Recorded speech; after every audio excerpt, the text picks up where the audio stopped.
है BT act 1949, जिसके खिलाफ बौद्ध गया में आंदोलन कर रहे हैं बौद्ध भिक्षु।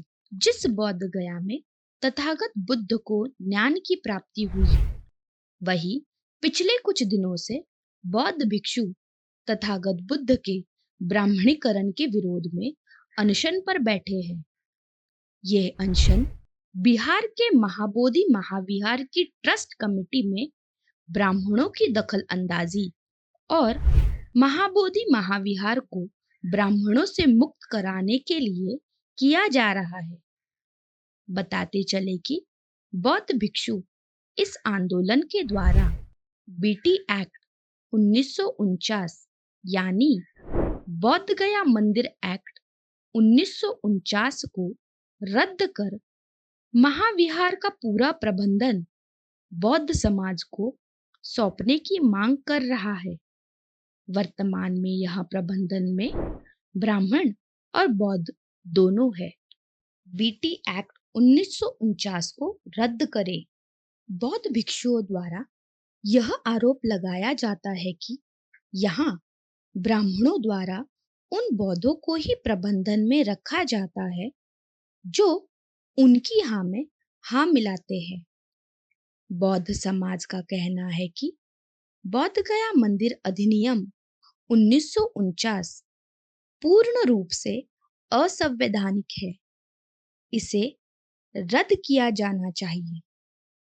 उनका कहना है कि यह कानून बौद्ध समुदाय के मौलिक अधिकारों का उल्लंघन करता है।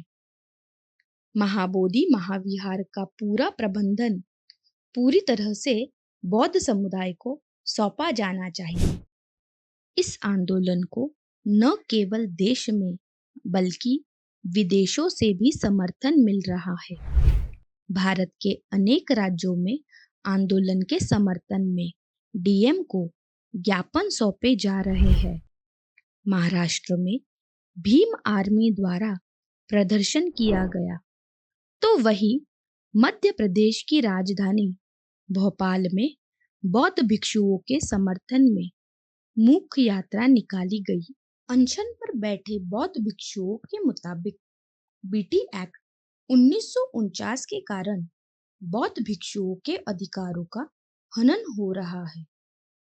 बीटी एक्ट के तहत बीटीएमसी यानी बौद्ध गया टेम्पल मैनेजमेंट कमेटी बनाई गई है, जिसके मुताबिक बौद्ध गया मंदिर के संरक्षण के लिए 9 लोगों की कमेटी बनाई जाती है। इन 9 लोगों की कमेटी में 4 बौद्ध भिक्षु, 4 ब्राह्मण और 1 कलेक्टर रखा जाता है। कमेटी में सिर्फ ब्राह्मणों की चलती है। जो बौद्ध भिक्षु होते हैं वो देश के दूसरे कोने से बनाए जाते हैं। जब मीटिंग करनी होती है या महाबोधि महाविहार के लिए कोई फैसला लेना होता है तो उन्हें बुलाया जाता है। वह आकर चले जाते हैं और फिर पूरे महाबोधि महाविहार पर ब्राह्मणों का कब्जा हो जाता है। यही नहीं, भिक्षुओं ने यह भी आरोप लगाया है कि ब्राह्मण बुद्ध को विष्णु का अवतार बताते हैं, महाबोधि महाविहार को शिवालय बताते हैं। बताते चले कि महाबोधि महाविहार के मुक्ति के लिए पहले भी आंदोलन हो चुके हैं। 1995 में भी इसी तरह का एक आंदोलन किया गया था, जो पूरे 86 दिनों तक चला था, जिसके बाद कमेटी में 4 बौद्ध भिक्षु रखे गए। इससे पहले बौद्ध गया टेम्पल मैनेजमेंट कमेटी में कोई बौद्ध भिक्षु नहीं थे। अनशन पर बैठे भिक्षुओं का कहना है कि बीटी एक्ट 1949 संविधान की हत्या कर रहा है। यह एक काला कानून है। वह आगे कहते हैं कि जैसे हिंदू, जैन, सिख, लिंगायत, मुस्लिम अपने अपने धार्मिक स्थानों का संचालन करते हैं, वैसे ही बौद्ध स्थानों का संचालन बौद्ध भिक्षुओं के हाथों में होना चाहिए, ना कि किसी ब्राह्मणों के हाथों में।